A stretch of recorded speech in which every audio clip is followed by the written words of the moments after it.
Well, hey, happy Sunday to you. It's Ashley here from Lovely Commotion. Thanks for joining me.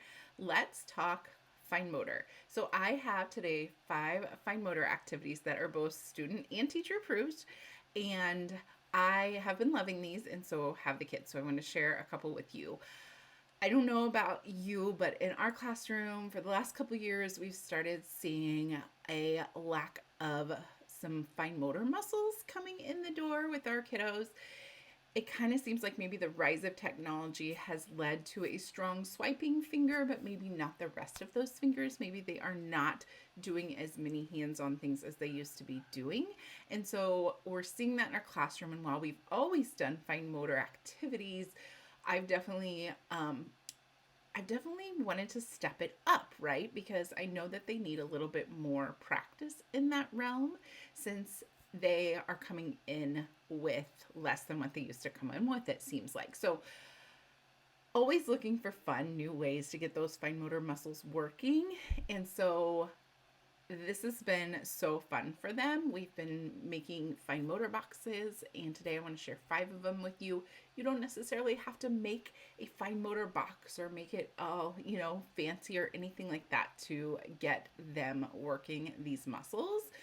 So, all these you can definitely do in your classroom, even if you don't, have everything that you need that you see in these pictures that I'm going to show you. You definitely can do it too. So, I want to share with you 5 winter themed fine motor activities that we are doing right now that my students love, and I love that they are practicing those fine motor skills and they are working on a little bit of attention to task because they're wanting to kind of finish that on their own, right? They're already seeing it and going, "Oh, I want to finish this," and so it makes their attention to task grow too when they do these. So, the very first one is just probably their all-time favorite, and here I'm gonna scoot over here a little bit, and that is hole punching. Oh my goodness, give those friends a hole puncher and they are so happy. Although I will tell you that if you do this, the normal hole punchers, just like the all silver ones that we have, they're hard. Some of them are hard and too hard for them to grasp. So I was able to find a reduced effort hole punch on Amazon, and it works fantastically. And so basically, they just take out the strips and they can hole punch. So you could so easily do this with just a strip of paper. But I like the added idea of, as you see in this picture, the mittens, because they are now having a target that they're trying to manipulate those that hole punch in there to try to get the hole inside. And so there's some trial and error going on. If you look at the one that's already on the table, you can see there was a hole punched down below, so it didn't make it in, and so they had to adjust that to figure that out. So I love that idea. But if you don't want to go and make strips of mittens, you could definitely just do dot paints and make a whole bunch of dots. You could even use those little chart stickers and put those over. Just make sure that wherever you're putting it on the paper, that it can reach with the hole punch, since it only, the paper can only go in so far. So that is one thing that I would caution you on. But other than that, they are absolutely loving this. And I don't care if they make more than one hole in the mitten. They kind of go to town on it, right?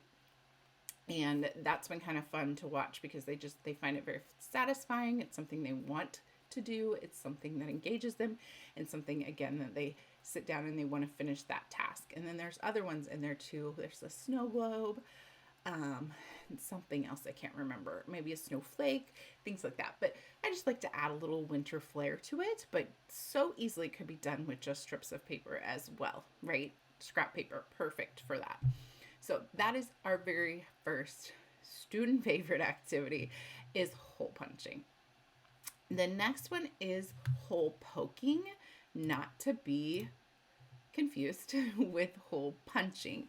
So this one, for what you need for this is the golf tees and like some cardboard sheets. And I just cut up my Amazon boxes. I'm sure y'all have some of those lying around like I do. And so I just cut those into rectangles that fit inside my tubs. But again, you wouldn't necessarily have to use the tubs. These work great anyway. But basically what they're going to do is poke the golf tee onto the black dots all around. So these are smaller, obviously, than the hole punching, and this takes a little bit more effort. And so you can see in this picture, my little guy is using his whole hands because he's finding it harder to do than I think he would like. And so once he gets more comfortable, once he builds that up a little bit more, I've watched them switch their grip on that to hold it more like a pencil when they're pushing it in. So it's very interesting to observe what they're doing with it. But they love just to make sure they poke all the holes, and then I show them how they can look up at the light and they can see what shines through. But you could easily do this on your own, make your own circles on there. Again, use stickers. That would be a super easy way to do that as well. But this one is one that definitely keeps their attention as well. There's something about them wanting to finish all those holes before they move on to something else, which again, I don't find necessarily a bad thing for them to want to sit and finish a task, right? It's engaging for that. So that is our second one, hole poking. And I of course, these cardboard pieces get lots of holes in them. I'll turn them over. They can use the back. We use them several times before we get rid of them, but it makes a pretty fun sound when they get that pushed in there. And so that just is a little bit of added benefit. You could also use cork if you wanted to. That's an option. I know people have used the little push pins too. I wanted to make sure it was something that was a little bit safer, since this was a little bit more independent than me right next to them all the time. So that's why I chose to go with the golf tees. But, obviously all those could work. So I just keep kind of a stash of my cut up Amazon boxes so I can stick some more cardboard in there if they need it. Our next one, number 3, is paths. It's kind of like a maze, but like less frustrating because you don't get lost. You don't have to backtrack. You don't have to try again. These paths are perfect for preschoolers because there's, you start in one spot, you end in another. You can kind of choose where you want to start. There is no specific start and stop. As you can see in the one, it's probably a little bit hard to tell, but the one that's inside the box is like a ice skate and a hot cocoa. And then the one that my friend is working on is like a little guy with his winter hat on, and then I think a snow cloud down below. So they can kind of choose like, which way do I want to go? As you can see, he's going from the bottom and going up, which I found interesting because I would have tackled it the other way, right? It also tells us a little bit about directionality for them. If we see them following, top to bottom, left to right type of progression, that tells us that maybe they are developing that or familiar with that, which is great for reading and writing. But I love this because the path is only so wide, and they've got to try to stay inside of it. So it's taking some motor planning for them, a lot of hand-eye coordination, and they love doing it. It's like and each path is different. So some of them are more straight lines, some of them are more curvy lines, and so it's like a new adventure each time, and they feel like they're doing a maze without actually all the frustration inside of it. And so these are just laminated, and I found these small dry erase markers on Amazon. They don't last horribly long. That's my one complaint about them, but I like that they're smaller for their little fingers and they're skinnier. And then I buy those facial scrubby things at the Dollar Tree that are circular. You can kind of see it in the picture, and they use that to wipe it off. So works great. And then they put it all back in, and another friend can do it. So paths is number 3, and you could easily make these just by drawing them yourself, right? You could even I was thinking like a dot to dot type of thing. Like you could put stickers on and they could path from dot to dot. Lots of different ways that you could work on a path type of idea for fine motor. But this with the you could always start off with the path being wider. That would really help some of your younger friends or friends that need a little bit more space because their fine motor skills aren't quite under control yet, and then be able to make it a little bit smaller. These seem to work good for my fours, my 4 5s. They seem to grasp onto this pretty well, and they can usually stick within pretty well. But when I'm introducing it, I find the easiest path in and start there first so that they're able to be successful first. So paths was number 3. And number 4 is cutting. And you're like, yeah, duh. Like that's what fine motor skills are, is cutting. But I will say that this, and I kind of want to walk you through why I made it the way I did and why it's working so well. So we are working on cutting out shapes, and so there's like a circle and an oval and obviously this square snowman. So there's something in the middle, so there's something they want to cut out, and they've been into like collecting these. And I obviously don't mind that they're wanting to collect all the characters. It wasn't really what I set out for when I made them, but it works. And so this little friend is working on cutting out the snowman, and then she likes to keep all of her pieces, so she has all these shapes. But what's great about making sure that the paper is smaller, so the paper she's holding is about a 4x6, a little bit smaller than a 4x6. And so that size of paper works really great when they are working on cutting, especially shapes independently, because it gives them enough room for their hand to be on there, right? But not so much paper that it's like flopping. You know what I mean? I know you know, and you have to kind of fling it and get it stretched out again. That is what's frustrating for them, right? Even though they may be able to cut well, it's that other hand trying to figure out what to do. And so that's why this has worked out really well, because it's big enough that their fingers aren't going to get cut, but it's small enough that it's not flopping everywhere. So that's like one of the most important parts of this whole cutting activity that I think works so well. The other part is, and you can't really see it very well in this picture, but there is a dotted cutting line going from the outside of the paper to where the square starts. And this really helps the independent side of it, because once I show them once, like, use your scissors up to this line to figure out how to get him out, right? Because to get him out, it's all of black lines, but the dotted just helps you get to him. And once I show them that, then they can use that on the other shapes and be totally independent with that. And so, using index cards would be fabulous size for this. You could put a sticker on it, draw a shape around it. Just make sure that your cutting line is wide enough for them to feel like they can stay on. Depending on what age they are, that might be a little bit wider. Also making sure that maybe you're not putting in some shapes like a circle or an oval just yet, depending on the age group. This friend did all of them, and there's a triangle, a rectangle, a square, circle, and an oval. And she was able to do all of them pretty independently, but she definitely wasn't one of my friends with more lack of fine motor skills. So she was actually doing real great with them. So she found this to be a fun activity that she could do with ease. But if that's not the case for one of the friends, I can take out some of those shapes and just leave the ones with straight sides that they can try to manipulate themselves.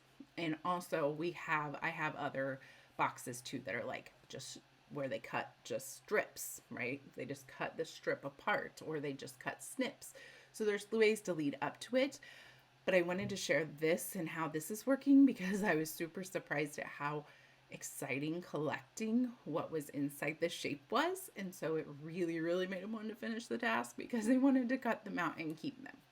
Whatever works, right? And also just the size of the paper, and that guiding line from the outside to the shape, helping them do it independently. So that's been working really well. And again, could totally just put a sticker in there. They would be so happy, for you to be able to put a sticker in there and maybe make the line, maybe even be able to make copies of that so multiple kids could do it. But kind of fun idea for just a collection, which surprised me. And the last one, oh, sorry about that, is beads. And so this one is more, they're picking up the beads and they're matching them to a mat. And so I've got a whole bunch of different colored beads. They're just those pony beads, but they're small enough that they're not super easy to pick up. Even when I was doing it, I was like, oh my, okay, these are pretty small. Obviously, my hands are bigger, but I knew that it would take some of those muscles to pick those up, transfer them over, and then line them up on the mat. So again, you could have beads just out and they could arrange them however they wanted, but adding that extra here's where your bead can go makes this even tougher of a fine motor skill. And so depending on which friends might be working with this box, I might pick one of them for them. As you can see in the picture, the snowflake one, that one's, they've not only got to plan that out, they've also got to figure out how to place them without knocking the others. And so there can be a frustration factor to this, but they absolutely love it. I am really not sure why. I don't know if it's the feeling of filling it all in or what really is behind it, but they really do love this activity. And so you could so easily just put down like white dots, white stickers, black dots, black stickers, whatever you have on a paper and see if they can match up some beads to that, right? These are just, I just did some clip art and put some white circles over them and it works fantastic. And I don't, obviously they don't have to match the color, but she did in this picture. That was something she wanted to do to fill in this mitten, was match the color bead. And so I have all the beads that they might need, the colors in there. But I, of course, don't require them to put the correct color on. But this is a very independent activity, as long as we talk about where beads are allowed to go and where they're not, like our noses, right? As long as that's understood, I can have multiple friends at the table working on these fine motor tasks and me not have to be focusing just one-on-one, because they do have an independence element to them. And so those are our favorite fine motor activities that we're doing this winter. I have a whole set of them available. I change these out, and so there'll be like a Valentine's Day one where the base stays the same, so it will still be beads, it will still be hole punching, it'll still be poking, it'll still be the same type of cutting. It'll just be a different theme, kind of trying to make it a little bit easier on myself to, swap these out, but then also creating something new for them, something more timely and in the theme right now. So that's working pretty well. So I have these available. I'll put the link in the description for you if you're interested in looking at them. But again, I think there are ways to do these and practice these fine motor skills without all of the printables you see in there. But if that's something that interests you, definitely go check those out. Again, the link is up there. And I was just trying to think if there was anything else. I'll just run through them real fast again so you can see them again. So hole punching, again, that reduced effort hole punch. That's what you're gonna want for the friends until maybe they become a little bit better at that, a little bit. I mean, it's sometimes hole punching's hard, and definitely use plain white paper so that it's, not so frustrating, but they're still getting the motion of squeezing. So that's our number one student favorite. I think I could probably buy a class set of hole punches and they could just hole punch literally everything and be happy little people.